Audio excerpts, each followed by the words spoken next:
So I'm very pleased to be visiting Bob's again, New BV.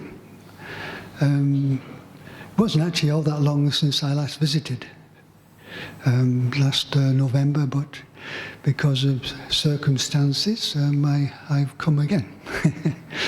So, and I think the last time I came, it was the first time they had a day retreat, because of the, just getting over the pandemic. This time, the first time they've had an in-house retreat. So I'm breaking the ground again.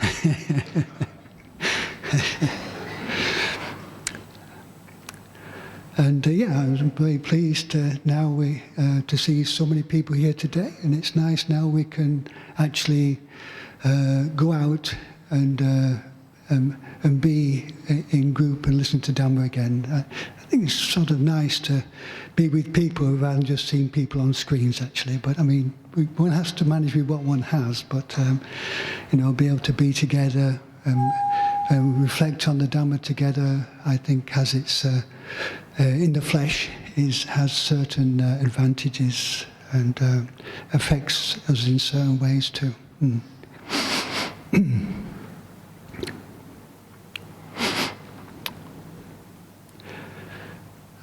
So this morning, I thought I'd just talk a little about one of the foremost lay disciples of the Buddha, whose name was Hatthaka of Alavi.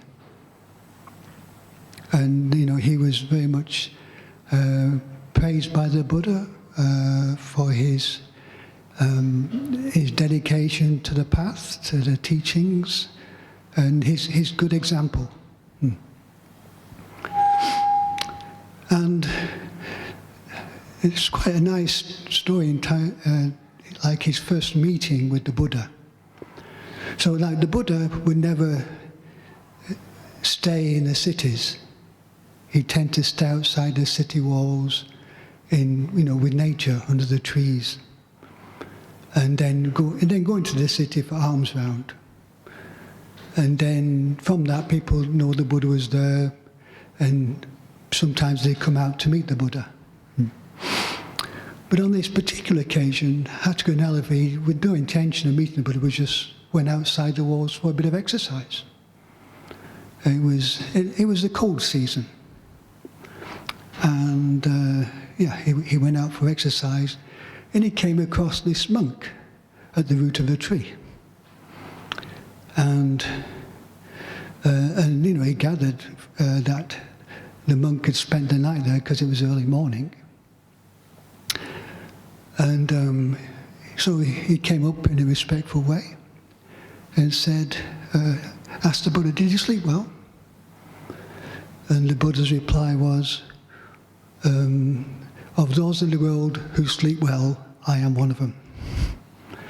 Oh, he said, "But it's really cold these mornings, a bit frosty, the ground's hard, and because of the hoof marks of the cattle, it's not very sort of flat.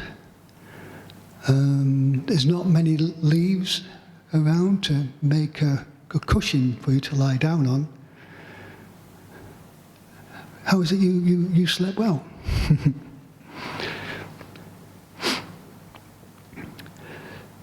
So sometimes one of the ways the Buddha would answer a question would be by asking a question.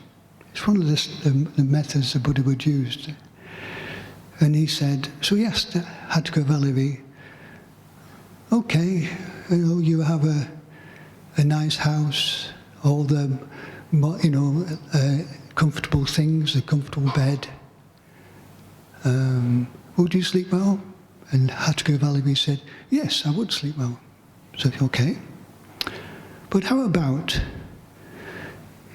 if during the night your mind was obsessed with passion, greed? Would you sleep well then? How about if your mind was as obsessed with anger or hatred, aversion? would you sleep well then? How about if your mind was full, experiencing delusion, worries, anxieties, these sort of fear? Would you sleep well then? And of course, he agreed with it, but yeah, probably not. Even though I had a nice, comfortable bed and all the rest, I probably wouldn't sleep very well,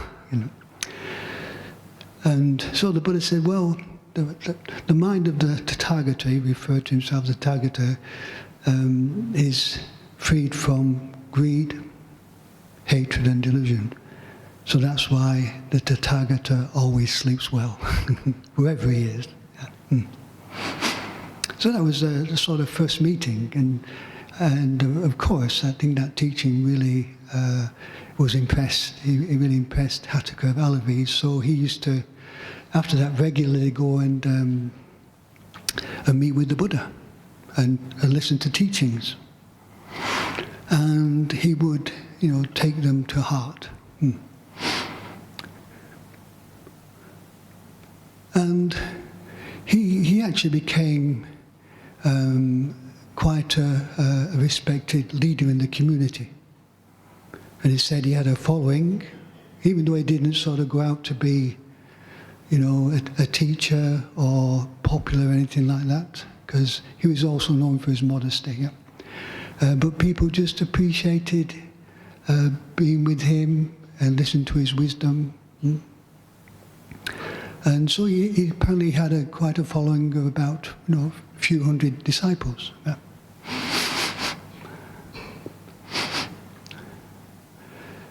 And one of the teachings that Hatthaka of Alavi took to heart was the teaching of what is called in Pali the Sangha Vatu.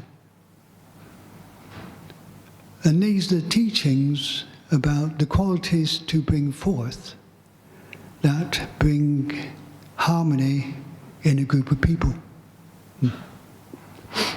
And these four qualities are dana, generosity, priyavacha, gentle speech, atta kusala, wholesome conduct, and samanata, like consistency, even-mindedness.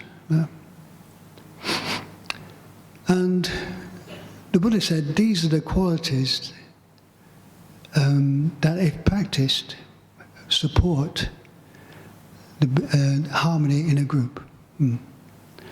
So he was very skilled at this.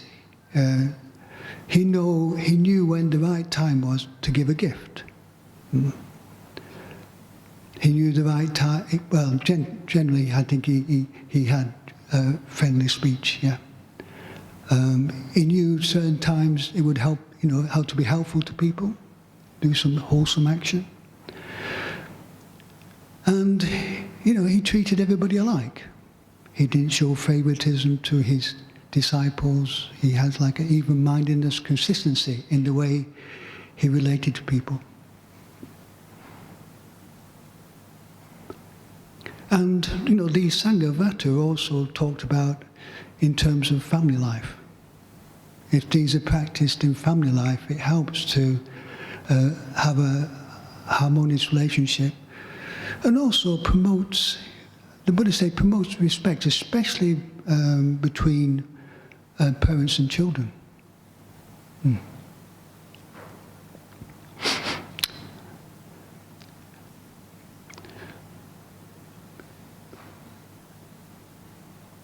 So, dana in our life, in terms of family, we share. This is quite, what we do. We sort of share things, but also there's also a sense, though, of not always giving people what they want. I have noticed that parents who give their children everything they want, somehow in the end, in the long run, they don't respect their parents. This is my observation. But so generosity with wisdom, giving things that are helpful. We do practice generosity, but the tendency these days is always wanting to please the children and make them happy. So give them what they want. And this is not always good. It's not good, really, not just for children, maybe even for adults. So I think we have to use wisdom here, Sometimes to give them what they want, sometimes to say no. One of the monks in England has a new definition. This word Buddha means the one who knows, yeah? But also, there's a new definition, the one who knows is the one who says no to this and says no to that and says no to this. So always to be the one who says no sometimes, yeah?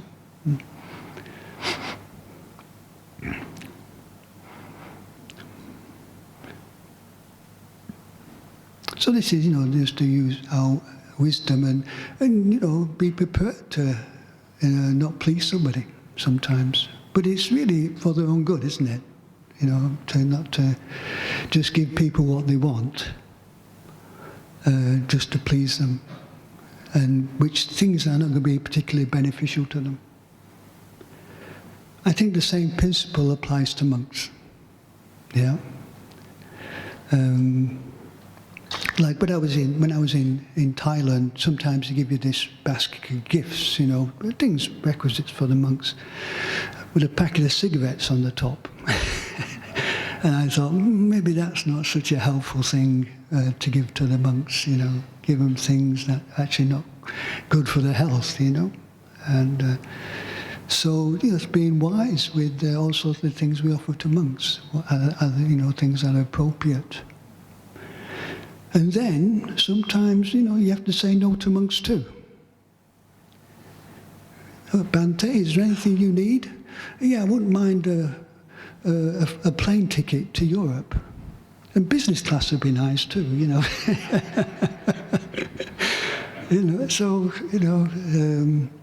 I like the latest iPhone, And so what happens when you get that sort of response, when you ask, do you need anything, Bhante? Well, I think there's a skillful way of saying, well, it's a bit beyond my means, that. It's a bit beyond what I intended to offer. You could be polite in the response, but in ways to say no. I'm not offering that. What I'm offering is something, more modest. Yeah. Anyway, hopefully, most monks wouldn't ask for anything too expensive or out of what we intended. But still, there is that principle of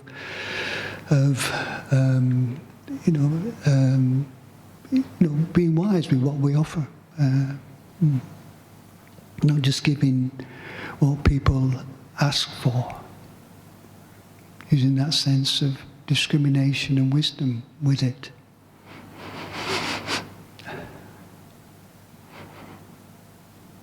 And sometimes people might think, oh, it's bad karma to refuse a monk or something like that, but actually it's compassionate for the monk too, that they get that feedback that, what they're asking for is inappropriate. Because one of the qualities of a monk is to be content with fewness of needs, not asking for the latest, the best, the biggest, these sort of things. Always trying to get more money out of you, more funds out of you, yeah. So this is this important to we practice dana, but to do it with some wisdom, and time to give people what they want, time to say no. And I think in this sort of way, there's a sense of respect, especially I think in family life.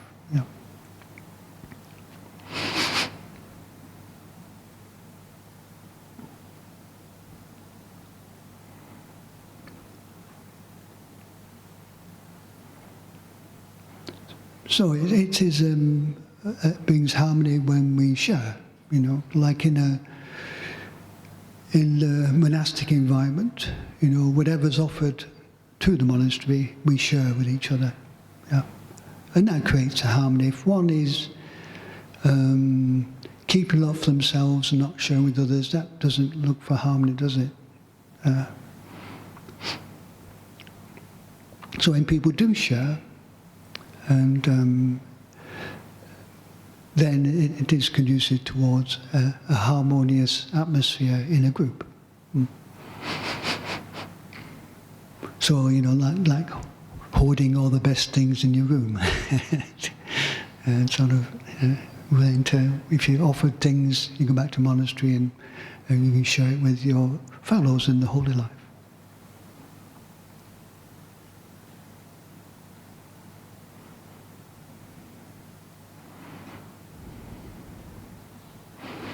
So yes, dharana is the first quality. If dharana, the spirit of dharana, is practiced in a group, then it helps to promote harmony, but with wisdom. Friendly speech, piyavacha, as opposed to aggressive shouting.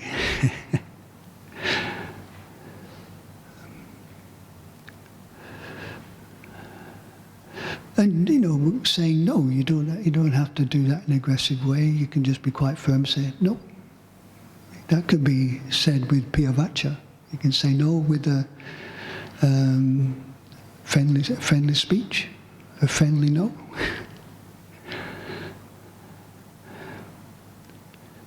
Sometimes the tendency can be to shout, and a little bit of that is.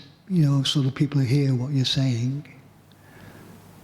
Maybe in some circumstances one has to raise the voice a bit, I can understand that. But there is a lot to be said. Just a firm sort of no.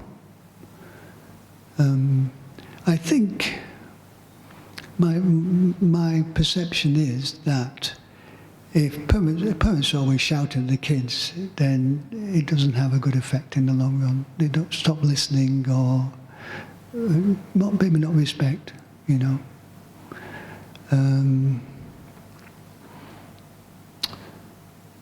And in any group, if people are aggressive in their speech, then that's not going to be a quality that's going to bring a good feeling into a group, is it? If people are being harsh and aggressive with their speech. And, friendly, clear, skillful speech is something that can bring harmony into a group. And it's a beautiful quality.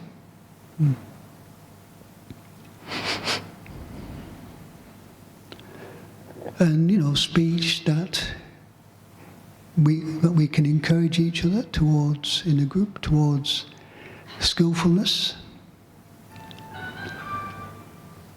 A few wise words and things like this can be something that can promote harmony in a group.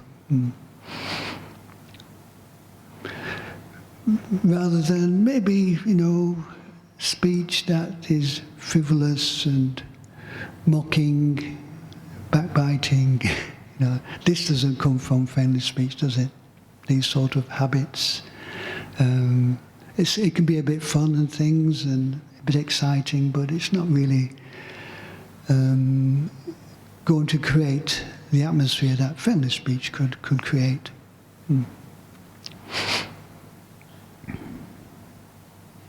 So it is an important quality in a group situation, family situation, that we relate to each other as best we can with friendly, affectionate speech. And, live in a monastery, I see the value in that, and how that really helps because I've got a big family. There's 20. Well, with the guests as well, there's 30 people in the monastery, so it's a big family.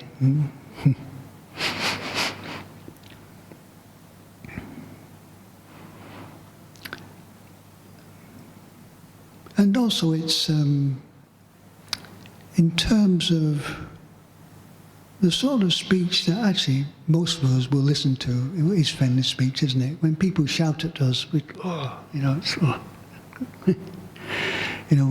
want to listen, do we? But if it's coming from a good place, a friendly place, then we're more willing to listen, even if it's sometimes something we don't want to hear, some sort of feedback about our behaviour and things like this. If it's coming from a place of wanting to help, wanting to give feedback that's going to help a person not to create too much suffering in their life, compassionate speech. It's going to be something that, if it's friendly speech, then people will be more willing to listen, rather than sort of harsh, aggressive, where people can just tend to turn off, especially if it happens a lot, eventually,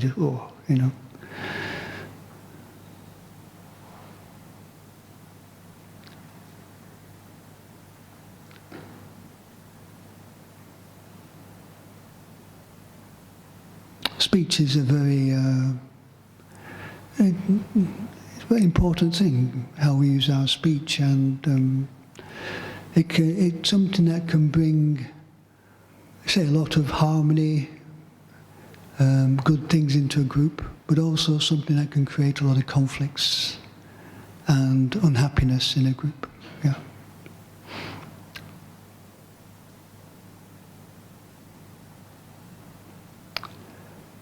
Wholesome conduct, atta kusala. Yeah. So our behaviour, our example is also important, isn't it? How we conduct ourselves.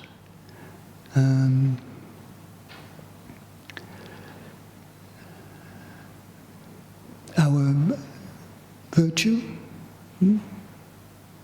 our helpfulness, our consideration for others. So in a group where people don't really, they just do what they want, they don't want to consider anybody else, that's not going to lead to harmony, is it? And that can be maybe more tendency in the West, where people tend to be much more individually conditioned. I was just remembering during the pandemic, I think people in Asia are much more following the rules, But, I was in Australia in the pandemic, and there was a lot of riots and things, and people not wanting to keep the rules. And I saw this picture of a guy with a T-shirt on. He said, "I make my own rules," Yeah, just being completely insensitive to the people around. I'm just doing what I want. It doesn't matter about you lot. And not seeing how we affect each other. Our conduct and the way we behave. And I think that's something, if we can, just to into our younger people too. How we can promote that, because I see in the West that young people don't seem to have the same consideration for the old people like they used to. Like, for instance, when I was a kid, we always used to stand up for older people when they got on the bus. Even a young woman we stand up for. It's polite. It'd been a gentleman. All that. And nowadays, because now I'm sort of retirement age, I have a bus pass. So I can travel around all over England with my bus pass now. So I do. Instead of, having to rely on people to take me here, take me there, I go with my bus pass, So I go on public transport. It is quite an eye-opener, interesting to see. Well, probably see how the other half lives. And I think the tendency is people just absorb the earphones and their iPhones and don't really look, being sensitive to the people around them. So you see old people stood up and the kids are sat down looking at their devices and things, just not sort of not being considerate for others. And one very, very surprising and disappointing occasion. Actually, I was with my elderly father on this occasion. He's over 80 years old. He has a walking stick, and we're waiting for the tram. Right? So the tram pulls up, and the doorway is right in front of myself and my father. And this young lad just pushes right past us, and not only that, he sits in the seats reserved for the old people. Sort of just totally thinking of, what I want, no consideration for others. It's sad to see that, isn't it? When this can be the way, people can get conditioned by the society, when always you're conditioned to, the material society is always, get this and get that, and get this and get that, and people get in this mode of just what I want for me. And that mode is not quite being considerate for others, is it? Yeah. So our own example is important here, how much we, are considerate for others and look out for others, help others. Our own example, our own conduct, our own,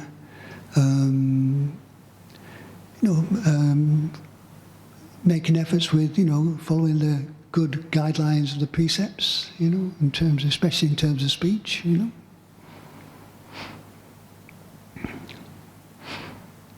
So, so conduct is our own example is very important, and that really supports the harmony in the group. Because the way we are does affect the people around us.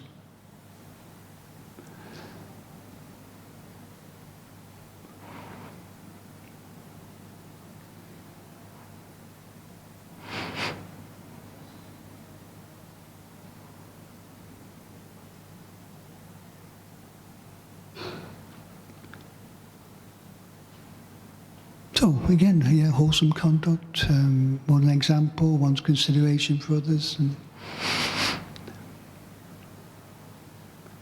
and when say our children see us, doing things to help others, being considerate for others, it does plant seeds. It does plant seeds for them. Sometimes they maybe remember, remember. My mum did this for that person, my dad did this for that person. We remember these things. And how the parents behaved, how the parents related to them.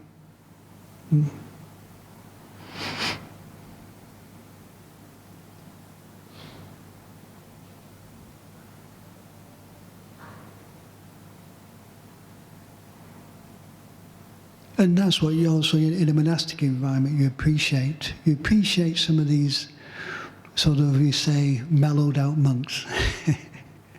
Some of the young monks can be a bit feisty, in the early days.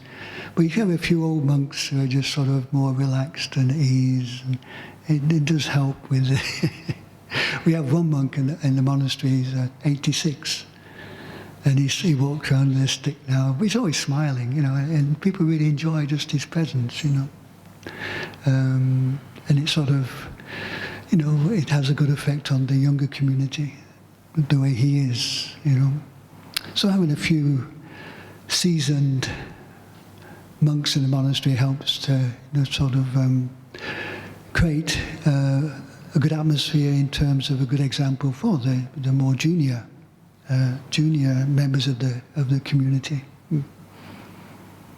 And I do sometimes when senior monks go away for a while, and when they come back, I hear the junior monks saying, "Oh, it's good to have you back. Your presence really helps me." And sometimes not saying much, but just the way you are, yeah. Maybe steadiness, not reactive. So the fruits of the practice, if somebody's manifesting the fruits of the Dharma practice.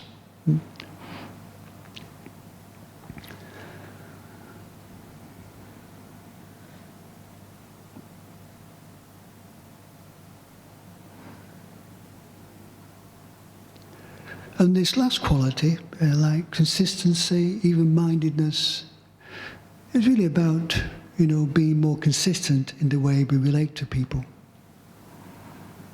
So, say in a family situation, treating all your children the same, not showing favoritism. If you showed favoritism to one child, the other child will get upset, and that won't be good for harmony, and that will create sort of tensions. So being aware of the tendency to show favoritism for one, but not to follow that and treat them both equally, be generous to them equally. These sort of show the same kindness and generosity to all, but also say no to all too. Not give one thing and say, "No, you're not having it." So the way we relate to people, that consistency of relating. It's one of also the qualities the Buddha said of a superior person, how to judge a person's character in terms of how they relate to people. Are they consistent in the way they relate to other people? Are they nice to one person because that person's wealthy and influential? And not nice to the other person because they're not wealthy and influential, But somebody who actually has time for and relates to all sorts of people in the same manner, same kindness, same receptiveness, not showing favoritism to certain people. So in the family, it's important, to not showing favoritism to a particular child. Now, of course, in a family situation, maybe the child's needs are different. I mean, that's also a thing. If one child has maybe more medical needs or whatever, emotional needs, then one has to, respond to that. But it's maybe the feeling in the heart, how you feel towards the children, the same feeling of, loving kindness to them all, yeah. And responding to them from that. And I think children, are very sensitive to people's mood and heart quality. I mean, I see that in the monastery, this way the kids, when they come into the monastery because of the atmosphere, they're much more settled. The teachers are always very surprised how well behaved the kids are because of the atmosphere and, the way the people are.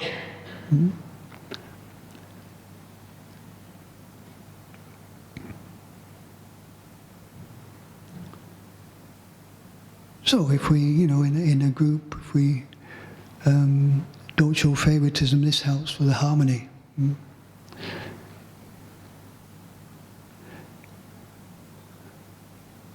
One of the qualities of somebody in a position of an officer in a monastery, like somebody who's like the lodgings officer who gives out lodgings,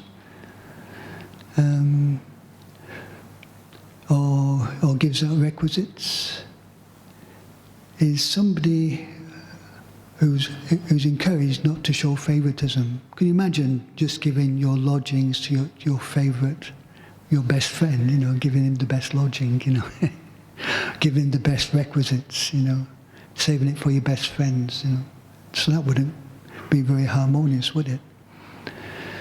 But I mean, we have a system in the monastery that, to go beyond. I mean, there are different, you said, different requisites and different types of lodgings.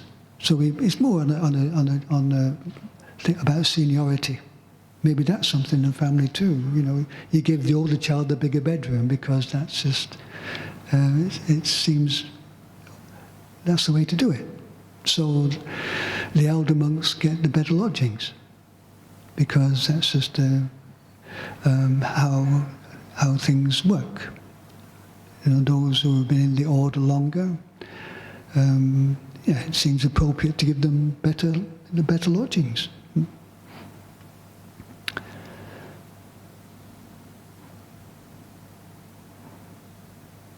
But it's not because you like that, you know, you're showing favoritism to that monk rather than another monk, yeah. And then when we have like, when we go on alms round, you know, just to, we get an invitation to go to a dana, just to invite your best friends along, but, you know, to take different monks along, you know, different monks to different occasions.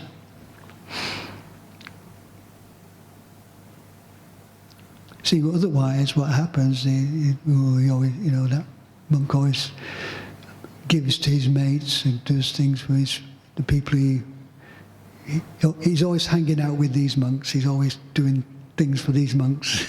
So it creates disharmony. Yeah. So one of the qualities of an officer is somebody who doesn't show favoritism, but just does things appropriate towards, in ways that are appropriate. I say giving better lodgings to the more senior people. Mm-hmm. So actually, in the forest we have kutis, we have meditation huts, and they're all quite different. And the abbot tends to give out the lodgings, but he asks the senior people first, which kutis would you prefer? You know, and that's appropriate, isn't it? It's not being favoured, it's just what's appropriate to offer the first choice to the senior monk. Even when we travel, you know, say we're going from the monastery to some place and the minibus is waiting there. We have a minibus at the monastery. Well, we have one. It's somebody's given us on permanent loan. But we're going to leave at 8 o'clock. And people meet in the minibus, but nobody gets on the bus until the senior monk comes. And then we allow the next senior one to get on. Yeah? Rather than just getting the best seat for ourselves. Yeah? Because that seems appropriate. And it's good for people to learn how to, you know, not be just trying to get what they want, but being considerate for others, yeah.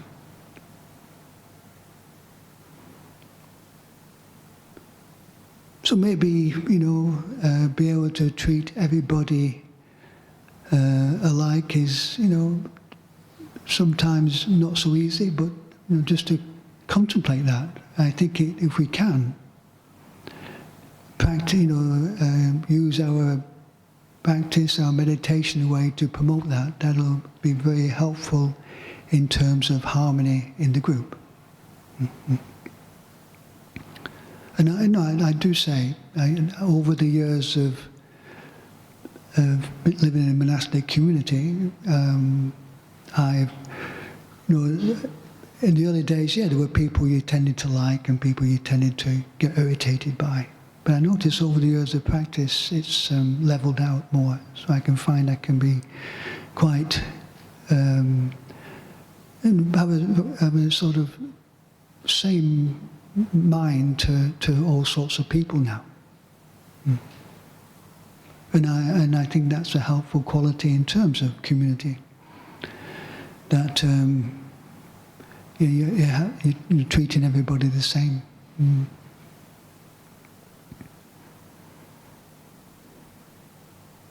And, you know, in the past I've been aware of biases but not following them. Mm. Being aware of a bias, the tendency to want to invite a particular monk with you to an invitation, but thinking, no, I took him last time, take somebody else now. You know. So, sort of lessening those biases that one might experience. So these are the 4 qualities that Hatthaka Alavi was able to manifest, and that's why he had a following. He practiced generosity with wisdom too. He knew when a gift might be helpful. He was friendly speech. His good example of his behaviour, and he treated everybody the same. So this is why he was a popular leader of a community, and he was praised by the Buddha. But also, he was also praised for having these 7 qualities, which he called in Buddha's teachings the 7 treasures. And these are, sort of qualities of heart. And the 7 treasures, these is faith, saddha, virtue, sila, hiri, sense of conscience, ottappa, moral dread, sutta, he was one who would be attentive and listen. Chaga, he was very generous, self-sacrificing. And Panya, he had wisdom.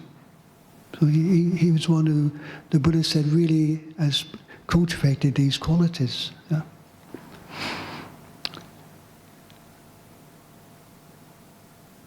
And these are the treasures of the heart. Things that if we cultivate a great, bring about a sense of inner wealth. Yeah.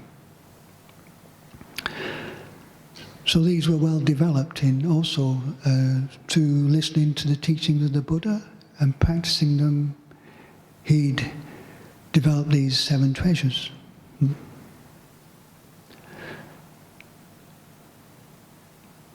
Now, on one occasion, the Buddha was talking with the monks and praising Hatthaka of Alavi. That he was, being a very good lay practitioner and being accomplished in these 7 qualities. Yeah. And one of the monks happened to mention this to Hatthaka of Alavi.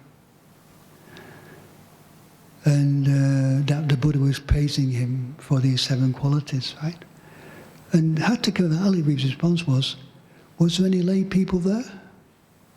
And the monk said, no, it was just the monks. And he goes, oh, good. Because he didn't want people to, he was very modest. He didn't want,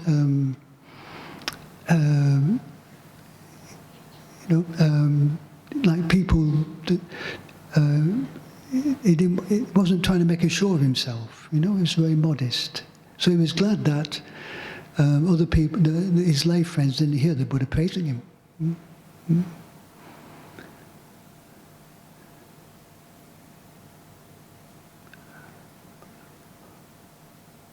And this is not like maybe in life where people do things to make a big show of it.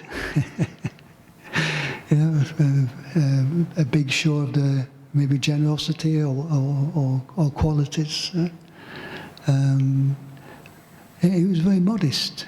He wasn't seeking praise, fame, anything like this. But he would cultivate these things because of the goodness of them, not because he wanted to be famous, popular. And that is also, you say, the results of inner wealth. When you have inner wealth, you don't tend to need so much wealth from the outside, or the wealth of praise or gains, popularity, these worldly dhammas. Yeah? When you have your inner wealth, then the need for, all these other more external wealths, they're not needed. You don't need to be praised or famous have a lot of gains, material things, because you have he's developed the inner treasures.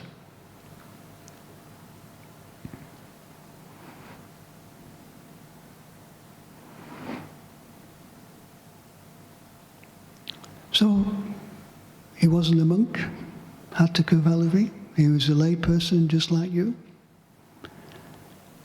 So in the same way, these are things, accessible to the to the lay community, aren't they? I'm talking about how a layman practiced, And he had a family, he had a community, but he really took the Buddha's teachings to heart and reflected on them and applied them.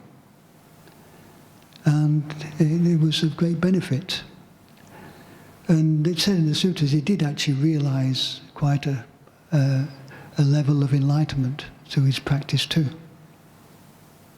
I think in the Buddhist terms he was like an anagami at the end of his life. So he quite accomplished. He'd through his practice he'd got let go of greed and hatred. Yeah.